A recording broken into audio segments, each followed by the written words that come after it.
personne ne la défendait, personne n'intervenait. La petite fille gardait la tête baissée, en ramassant les légumes. À travers ses larmes, son père biologique se tenait là, la voix amère, tandis que sa belle-mère ricanait avec mépris.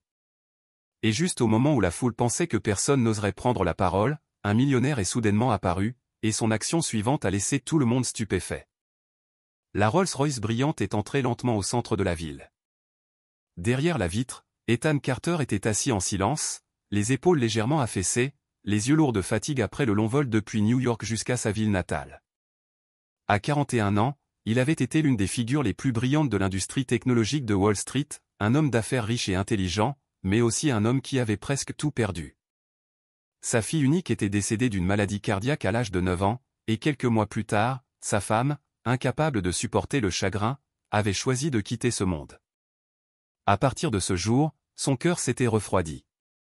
Les réunions, les contrats ou les poignées de main à $1 million n'avaient plus de sens.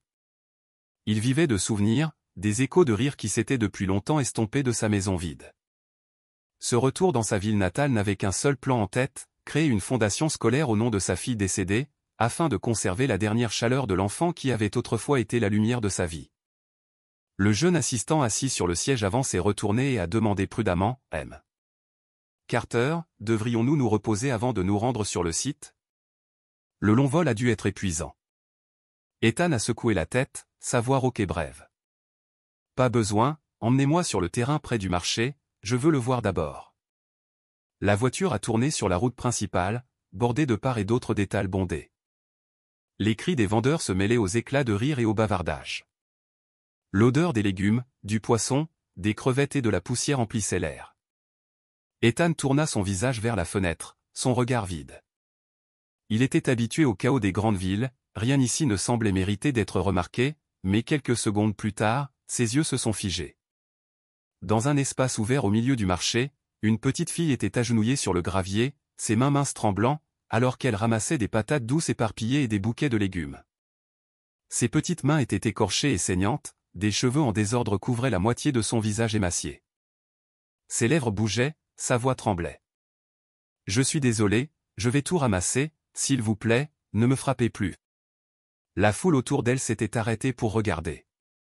Certains souriaient avec des sourires moqueurs, d'autres secouaient la tête en signe de désapprobation.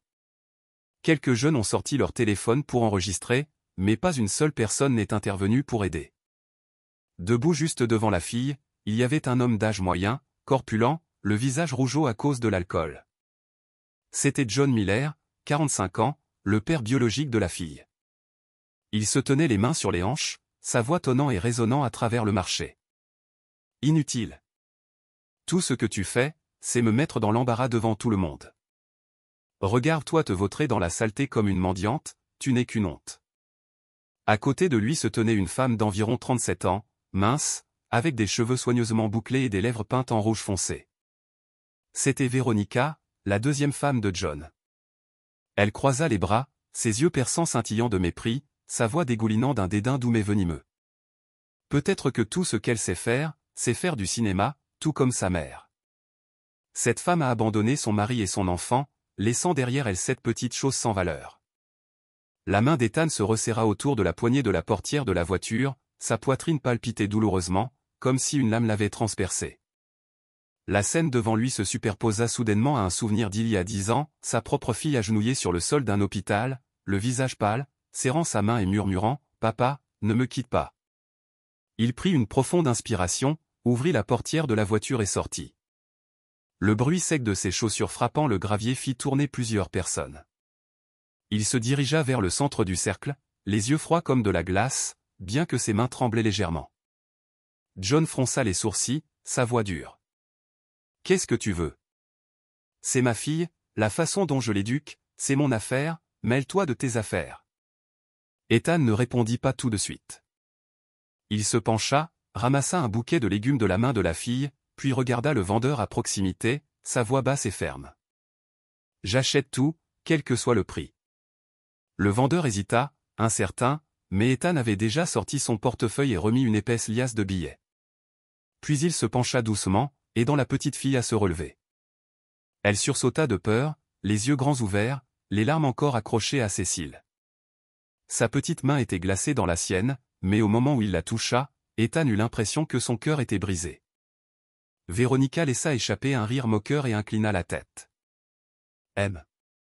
Carter, n'est-ce pas? On dit que vous êtes un millionnaire de Wall Street, incroyablement riche, mais vous devez avoir trop de temps libre si vous êtes ici à acheter des légumes tombés et à défendre une petite fille sale. Ethan leva la tête, ses yeux gris aussi froids et perçants que l'acier. Il ne répondit pas à ces paroles, il regarda seulement la fille. Pour la première fois, il sentit la vie s'agiter à nouveau dans sa poitrine. La fille trembla, agrippant légèrement le bord de sa veste, murmurant faiblement, assez fort pour qu'il l'entende. « S'il vous plaît, ne les laissez pas m'emmener. » À cet instant, Ethan se sentit figé. Il se tenait au milieu du marché, entouré de badauds murmurants, face à un homme brutal et à une femme à la langue venimeuse, mais tout cela s'estompait. Le seul son qui lui parvenait clairement était cette supplique tremblante. Ses paroles résonnaient comme la voix de sa propre fille, appelant d'outre-tombe, déchirant la glace qu'il avait enroulée autour de son cœur pendant tant d'années. John serra les poings, son visage rougeau. Il se jeta en avant, arrachant le panier des mains de sa fille et le jetant violemment au sol. Les légumes se sont éparpillés partout, certains roulant aux pieds des spectateurs. La foule haleta, certains s'écartant rapidement. Lily recula, ses petites mains tremblant, ses yeux terrifiés fixés sur son père. Véronica se rapprocha, sa main reposant légèrement sur le bras de son mari, sa voix douce mais dégoulinant de méchanceté. « Ça suffit, chérie, ne fais pas une scène devant tout le monde. Laisse-la en subir les conséquences elle-même, ainsi elle apprendra à apprécier la nourriture que nous travaillons si dur à gagner chaque jour. » John laissa échapper un grognement dur, pointant un doigt directement sur Ethan, qui se tenait pour protéger la petite fille. « Je t'avertis, ne mets pas ton nez dans les affaires de ma famille. C'est ma fille, et la façon dont je la discipline, c'est mon droit. Tu crois que juste parce que tu as de l'argent, tu peux faire ce que tu veux? » Ethan resta silencieux, son regard froid et perçant fixé sur l'homme devant lui. Il se pencha, posant une main douce sur l'épaule de la fille, parlant doucement, presque comme pour la rassurer. « Reste tranquille, n'aie pas peur. » Les yeux de Lily s'écarquillèrent, les larmes aux yeux. Elle hocha légèrement la tête, sa petite main agrippant fermement le manteau d'Ethan, comme si c'était le seul fil fragile de sécurité qui lui restait. La foule du marché murmura, certains secouant la tête, « Cette pauvre enfant, mais, laisse tomber, ne t'en mêle pas, c'est des ennuis. » D'autres détournèrent le regard, faisant semblant de ne pas voir. Ethan prit une profonde inspiration, puis regarda John droit dans les yeux. Sans un mot de plus, John cracha par terre, attrapa Véronica par le bras et l'entraîna hors du marché. Avant de partir, il lança une menace menaçante. « Ne te laisse pas prendre près d'elle à nouveau. » Lily resta figée, ses petites mains tremblant. Ethan se pencha pour croiser son regard, son ton doux. « Comment t'appelles-tu » La petite fille se mordit la lèvre, hésita, puis murmura « Lily ». Ethan hocha légèrement la tête, le chagrin scintillant dans ses yeux. « Lily, un si beau nom. » Il n'en demanda pas plus, dit seulement doucement, « Va-t'en maintenant, mais souviens-toi, nous nous reverrons. » Cette nuit-là, la chambre d'hôtel était baignée d'une faible lueur dorée. Ethan était assis seul à une table en bois. Devant lui, un vieux bracelet en cuir usé, le cadeau d'anniversaire qu'il avait autrefois offert à sa fille lors de sa dernière célébration. Ses doigts caressaient le petit souvenir, comme pour s'accrocher à une chaleur disparue depuis longtemps. Dans son esprit résonnaient les derniers mots de sa femme, la femme qui ne pouvait plus supporter la douleur. « Je ne peux pas continuer à vivre quand il ne reste qu'une chaise vide à la table du dîner. » Puis le souvenir de son départ silencieux de la vie, dans leur chambre, le billet tremblant qu'elle avait laissé derrière elle. Ce souvenir poignarda comme une lame dans son cœur, le faisant serrer le bracelet plus fort alors que sa vision se brouillait. Il murmura, comme s'il se parlait à lui-même, « J'ai perdu une fois, je ne peux pas laisser cela se reproduire. » Pendant ce temps, dans la petite maison à la périphérie de la ville, le chaos régnait. John s'affala sur une chaise, une bouteille vide roulant à ses pieds. Son rugissement rauque résonna à travers la pièce. « Elle m'a humilié devant tout le marché, je jure qu'elle n'oubliera jamais ça. » Véronica croisa les bras, ses lèvres se courbant en un sourire froid, ses yeux perçants et inflexibles. « Laisse-la tranquille, laisse-la avoir faim pendant quelques jours, afin qu'elle comprenne qui prend vraiment les décisions dans cette maison. » Sur le porche, Lily était assise recroquevillée, serrant son ventre vide, alors que la faim la rongeait de l'intérieur. Elle fixa le ciel nocturne, se murmurant des choses comme pour garder le contrôle. « J'ai faim, mais je ne dois pas pleurer, maman sera en colère, papa va me gronder. » Sa faible voix fut emportée par le vent, inaudible pour quiconque. Ses fines épaules tremblèrent encore et encore, des larmes coulant sur ses joues salies. Le lendemain matin, Ethan quitta l'hôtel tôt. Il marcha lentement à travers le marché bondé, ses yeux errant presque inconsciemment, à la recherche de la petite silhouette qu'il ne pouvait pas oublier. Et puis il vit Lily. Elle portait un panier pour une femme âgée qui vendait des légumes, ses pas lourds, son visage pâle. La femme s'appelait Martha, plus de 60 ans, gagnant sa vie grâce à ce modeste étal de légumes verts. Quand elle vit Ethan approcher, elle lui adressa un sourire poli. « M. Carter, n'est-ce pas? Cette petite est très capable, je l'ai embauchée pour porter des marchandises pour moi, et elle m'a été d'une grande aide. » Ethan hocha légèrement la tête, ses yeux fixés sur le visage fragile de Lily. Il sortit un morceau de pain de la poche de son manteau et le lui tendit. « Mange ça, tu te sentiras mieux. » Lily secoua immédiatement la tête, sa voix à peine audible. « Je ne peux pas, s'ils le découvrent, ils seront en colère. » Ethan s'agenouilla, de sorte que ses yeux soient au même niveau que les siens. Sa voix était profonde mais douce. « Personne n'a le droit de te traiter de cette façon, tu dois manger pour grandir, pour aller à l'école, tu me fais confiance ?» Les yeux de Lily vacillèrent, elle hésita, puis tendit lentement la main et prit le pain. Elle en mordit prudemment, regardant autour d'elle avec crainte, comme si quelqu'un pouvait apparaître à tout moment. Ethan la regarda, le cœur se serrant, la mâchoire serrée. Il demanda doucement, « Lily, veux-tu aller à l'école ?» La fille se figea, ses yeux s'écarquillant, une faible étincelle s'allumant dans son regard fatigué. Elle resta silencieuse pendant longtemps, comme si même l'espoir pouvait apporter une punition. Finalement, elle hocha légèrement la tête et murmura, « Oui. » Ethan hocha la tête, un léger sourire effleurant ses lèvres. « Je promets, je trouverai un moyen de te faire entrer à l'école. » Lily se mordit la lèvre, les yeux s'emplissant, sur le point de parler, quand une grande ombre apparut soudainement au-dessus d'eux. « John !» Il s'avança en trombe, arrachant le panier des mains de sa fille et grognant, « Sale gosse inutile, as-tu encore volé quelque chose à un étranger ?» Avant qu'Ethan ne puisse réagir, la grosse main de John frappa le visage de Lily. Elle trébucha et tomba lourdement sur le sol, un sanglot étouffé se coinçant dans sa gorge. Ethan se laissa immédiatement tomber, enlaçant la fille, la fureur flamboyant dans ses yeux. Il se leva, se tenant entre Lily et l'homme qui se préparait à frapper à nouveau. Le marché animé se tut, tous les regards se tournant vers la confrontation, la tension prête à exploser. Ethan resta ferme, protégeant Lily, les poings serrés, sa voix tombant bas, froide comme le fer. « Si tu oses la toucher à nouveau, essaie et tu verras ce qui se passe. » John se figea, les yeux injectés de sang, puis laissa échapper un rire moqueur. « Pour qui te prends-tu en essayant de jouer les héros? C'est mon enfant, pas tes affaires, mêle-toi de tes affaires familiales. » Ethan ne bougea pas, son regard fixé sur l'homme qui se débattait. « Tu appelles ça de la discipline? Tu détruis ton propre enfant, tu n'as pas le droit de faire ça. » La foule commença à murmurer, quelques personnes osant s'approcher, mais reculant rapidement quand John les regarda avec colère. La tension planait sur le marché, tout le monde retenant son souffle, attendant de voir ce qui allait se passer. Véronica se fraya un chemin vers l'avant, serrant la main de son mari. Sa voix était douce comme du miel, mais ses yeux scintillaient de tromperie. « S'il vous plaît, calme-toi, ne laisse pas les gens penser que nous sommes cruels, elle est juste maladroite, c'est tout. » Puis elle se tourna vers Ethan, faisant semblant de sangloter. « Vous ne comprenez pas, Lily invente des choses, elle aime faire du cinéma.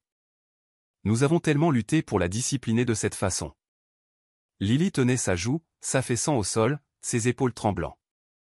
Elle murmura si doucement qu'on aurait dit que même sa respiration pouvait lui causer des ennuis. « Je suis désolé, c'était de ma faute. » Ethan s'accroupit, posant une main sur l'épaule de la fille, sa voix adoucie mais restant ferme. « Non, ce n'était pas de ta faute, ne t'excuse pas pour quelque chose que tu n'as pas fait. » John arracha son bras à Ethan et cria, « Qu'est-ce que tu en sais? Ne me dis pas comment élever mon enfant. » Ethan sortit son téléphone et composa le numéro de la police. Les murmures dans la foule se firent plus forts. Une femme murmura, enfin, quelqu'un a osé appeler la police. Quelques minutes plus tard, une petite voiture de police s'arrêta devant le marché. 2 officiers en sortirent, l'un plus jeune, l'autre plus âgé, nommé Simons, un visage familier dans la ville. Il était de forte corpulence, avec un visage sévère, mais des yeux fatigués.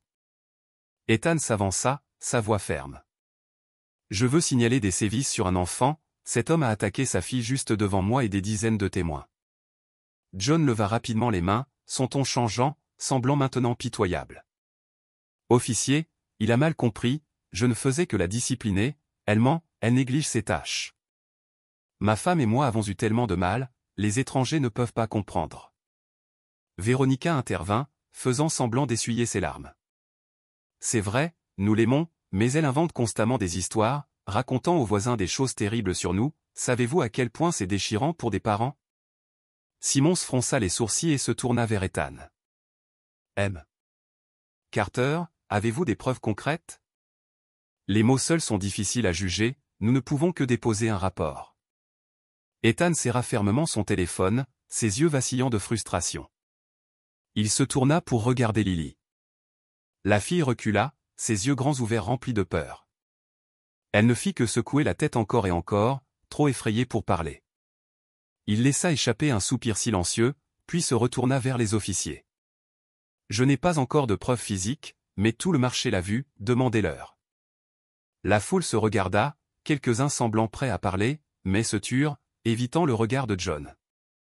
Un vendeur de poissons baissa la tête et murmura « Je n'ai rien vu clairement. » Ethan scruta les visages autour de lui, la déception montant dans sa poitrine. Il comprit, dans une petite ville, personne ne voulait se mettre à dos un homme violent comme John. Simons soupira, sortit un petit carnet, griffonna quelques lignes et dit « Nous allons surveiller ça de près, mais pour l'instant, sans preuve solide, il n'y a rien de plus que nous puissions faire. » Ethan serra les dents, le poids de l'impuissance pesant sur lui. Il voulut crier, mais à la place, son regard se posa de nouveau sur Lily, dont les yeux étaient remplis de désespoir. John enlaça sa femme, sa voix dégoulinant de sarcasme. « Tu vois, les gens savent que nous sommes de bons parents, tu devrais t'occuper de tes affaires. » Ethan s'avança, les yeux flambants, mais se retint ensuite. S'il laissait sa colère prendre le dessus, il ne parviendrait pas à protéger la fille. Quand la police partit, John et Véronica traînèrent Lily vers la maison. Avant de partir, Véronica se retourna, lançant à Ethan un regard froid. « M. Carter, souvenez-vous de ceci, l'argent et la réputation n'achètent pas tout. » Ethan resta figé, les poings serrés si fort que ses jointures devinrent blanches. Il se tourna vers le vieux mur de briques au bord de la route et y frappa avec son poing. La douleur remonta dans ses os, mais comparée à la douleur à l'intérieur de sa poitrine, ce n'était rien. Dans son esprit, la voix familière de sa défunte fille résonna, « Papa, pourquoi ne m'as-tu pas protégé ?» Il ferma les yeux, prenant une longue et lourde respiration. Cette fois, il n'échouerait pas à nouveau. Cette nuit-là, seul dans sa chambre d'hôtel, Ethan était assis devant son ordinateur portable. Il ouvrit des fichiers sur les droits légaux, la garde et les organisations de protection de l'enfance.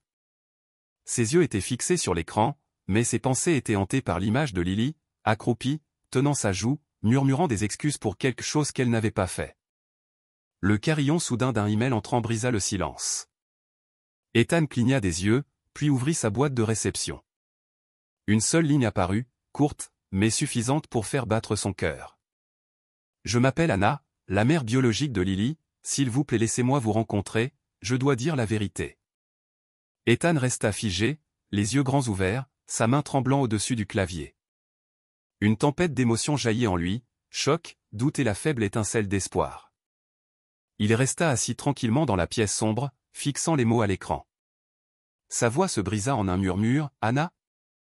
Elle est vivante et elle veut me rencontrer. » Ethan était assis dans la chambre d'hôtel sombre, la seule lumière provenant de l'écran de l'ordinateur portable. Le court message lui transperça l'esprit. « Je suis Anna, la mère biologique de Lily, s'il vous plaît laissez-moi vous rencontrer, je dois dire la vérité. » Il le lut encore et encore, sa main reposant sur le clavier, tremblant légèrement. Le doute et la colère s'affrontaient en lui. Cette femme, elle s'était enfuie, laissant la petite fille piégée dans cet enfer. Que pouvait-elle bien avoir d'autre à dire? Après quelques secondes de silence, Ethan tapa lentement, chaque mot délibéré. Demain, 8 heures du matin, le café à côté de la place, si vous voulez vraiment me rencontrer, soyez là. La réponse arriva presque immédiatement. Je serai là, s'il vous plaît donnez-moi une chance. Ethan ferma l'ordinateur portable et se laissa tomber sur la chaise. Un lourd soupir lui échappa. Pour la première fois depuis des années, il sentit quelque chose s'agiter en lui, un étrange mélange d'anticipation et de fureur. Le lendemain matin, la ville était encore couverte d'une fine brume. Vêtu d'un costume sombre, Ethan entra dans le petit café au coin de la place. L'endroit était calme, avec seulement quelques clients âgés lisant des journaux. Il choisit une table près de la fenêtre, dos à la lumière, les yeux fixés sur l'entrée. L'horloge tourna. À exactement 8 heures, la porte en bois s'ouvrit. Une femme entra, sa silhouette mince, son manteau délavé, ses chaussures usées, son visage émacié, des rides profondes creusées dans sa peau, des cernes sous ses yeux fatigués.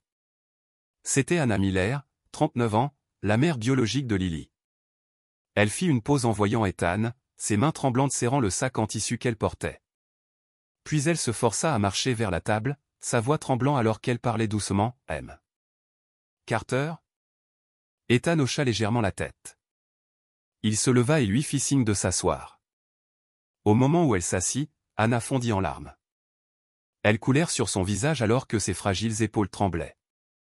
Je l'ai laissé derrière moi, mais pas parce que je ne l'aimais pas. Je l'aimais plus que je ne m'aimais moi-même, mais j'étais trop faible. Ethan resta silencieux, son regard fixé sur elle, ses yeux froids mais profonds.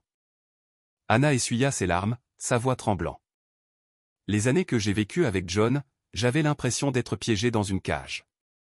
Il contrôlait tout, chaque centime, chaque respiration que je prenais.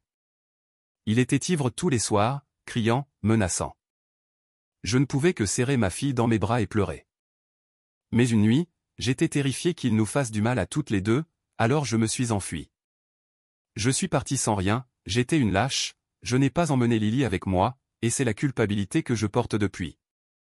Les sourcils d'Ethan se froncèrent, sa voix était basse mais tranchante. Vous prétendez aimer, mais vous l'avez abandonné, comment osez-vous appeler cela de l'amour? Anna frissonna, sa main agrippant le bord de la table, sa voix se brisant en un cri désespéré. Je sais que je n'ai pas le droit, je mérite d'être maudite, mais savez-vous ce que ça fait d'être acculé? Je n'avais nulle part où aller, pas d'argent, personne vers qui me tourner, je pensais qu'au moins si je partais, Lily aurait toujours un toit au-dessus de sa tête, de la nourriture à manger. J'avais tort, tellement tort, inexcusablement tort. Ethan se laissa retomber sur sa chaise, les yeux acérés comme des lames. Il voulut se déchaîner, la condamner, mais réalisa alors que les larmes qui coulaient sur son visage n'étaient pas feintes.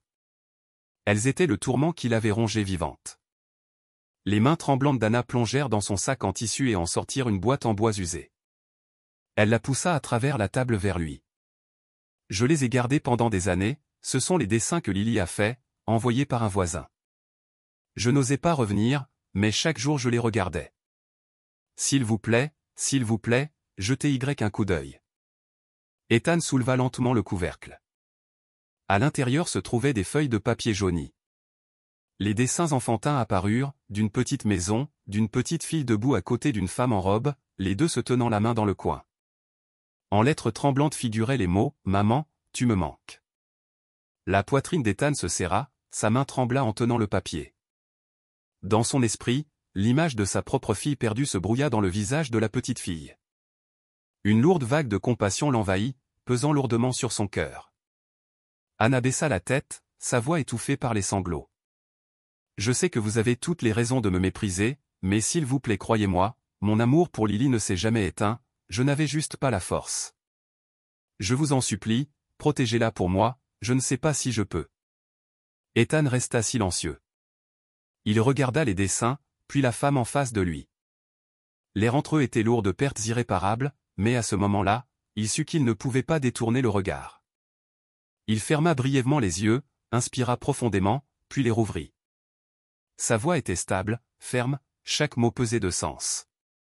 Si vous voulez vraiment la sauver, dites-moi tout, chaque détail, ne cachez rien. Anna leva ses yeux remplis de larmes et hocha la tête en tremblant. Sa voix sortit comme une supplication murmurée. M. Carter, s'il vous plaît ne la laissez pas endurer un jour de plus dans cette maison. Ethan quitta le café quand le soleil était déjà haut. La petite boîte en bois dans sa main, se sentant insupportablement lourde. L'écriture désordonnée de Lily sur la vieille feuille de papier hantait son esprit, rendant ses pas moins assurés qu'auparavant. Il savait qu'il ne pouvait plus laisser les choses continuer ainsi. Cet après-midi-là, alors qu'il était assis seul dans la maison qu'il venait de louer, Ethan ouvrit un tiroir et sortit la pile de livres qu'il avait apportés avec lui. Une idée le frappa soudainement. Il décrocha le téléphone et demanda à Madame Martha, la femme âgée qui vendait des légumes au marché et qu'il avait rencontrée auparavant, d'envoyer Lily l'aider à organiser des livres. Environ 1 heure plus tard, on frappa doucement à la porte. Quand Ethan ouvrit, Lily se tenait là, sa petite silhouette tendue, ses yeux brillants de surprise mêlés de peur. Elle serra fermement le bord de sa chemise et murmura, « Vous avez vraiment demandé après moi ?» Ethan se pencha, souriant doucement. « Oui, j'ai beaucoup de livres qui ont besoin d'être organisés, pouvez-vous m'aider avec ça ?» Lily hocha la tête et entra dans la maison, ses yeux grands ouverts errant dans l'espace tranquille. Quand Ethan ouvrit la porte d'une petite bibliothèque, ses yeux s'écarquillèrent encore plus, ses lèvres s'ouvrant d'admiration. Devant elle se dressaient des centaines de livres, soigneusement rangés sur de hautes étagères en bois qui atteignaient le plafond, la lueur chaude des lampes jaunes remplissant toute la pièce de lumière. « Je n'ai jamais vu autant de livres auparavant, » murmura Lily, sa voix tremblant. Ethan se tenait derrière elle, sentant un étrange remuement dans son cœur en regardant sa petite silhouette. Il demanda doucement, « Aimerais-tu essayer d'en lire un ?» Il sortit un livre d'histoire pour enfants, le posa sur la table et ouvrit la première page. Lily s'assit sur la chaise, ses petites mains effleurant le papier, ses doigts tremblants en traçant chaque mot. Elle balbutia, lisant avec hésitation. Elle s'arrêtait souvent, lisait mal les mots, mais ses yeux restaient déterminés. Ethan s'assit à côté d'elle, corrigeant doucement chaque erreur. Après un certain temps, Lily réussit à assembler une phrase complète. Ses yeux s'illuminèrent, la joie se répandant sur son visage mince. Elle haleta de plaisir, « Je peux le lire. » Ethan rit, un son dont il ne se souvenait pas de la dernière fois qu'il avait fait. Il hocha la tête, « Très bien, veux-tu en lire davantage ?» Lily hocha la tête avec empressement, ses yeux pétillants. À cet instant, elle n'était plus l'enfant timide du marché, mais un tendre rejeton, tendant la main vers la lumière du soleil pour la première fois. Elle serra le livre contre sa poitrine, et les mots glissèrent de ses lèvres, instinctifs et spontanés, « Papa ». La pièce tomba dans le silence. Ethan se figea, et le visage de Lily pâlit en réalisant ce qu'elle avait dit. Elle mit rapidement sa main sur sa bouche, ses yeux s'écarquillant de panique.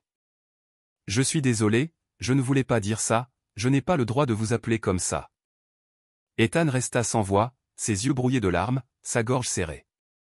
Il posa une main tremblante, mais ferme sur son épaule et dit, sa voix hésitante mais résolue, « Ce n'est rien, tu n'as pas besoin de t'excuser. » Lily le regarda, les larmes aux yeux, puis hocha doucement la tête. À cet instant, la distance entre sembla disparaître. Mais ce bonheur fragile fut brisé lorsque la porte s'ouvrit brusquement. John entra en titubant, sentant l'alcool, ses yeux injectés de sang sauvage. Il se précipita vers eux, criant. « Te voilà, tu t'es encore enfui ici, n'est-ce pas ?» Lily hurla, laissant tomber le livre par terre. John se jeta en avant, sa main rude attrapant ses cheveux et la tirant vers la porte. La petite fille cria, donnant des coups de pied désespérément de terreur. Ethan attrapa immédiatement le bras de John, sa voix coupant à travers ses dents. « Lâche-la maintenant !» John lança un regard noir, hurlant. « Pour qui te prends-tu, bon sang ? Tu crois que juste parce que tu as de l'argent, tu peux voler ma fille ? N'y pense même pas. » Le tumulte attira les voisins de leur maison. Madame Martha se tenait dehors tremblant en criant « M. John, lâchez-la, tout le monde regarde. » Mais John s'en fichait. Il resserra son emprise, traînant Lily tout en criant des injures.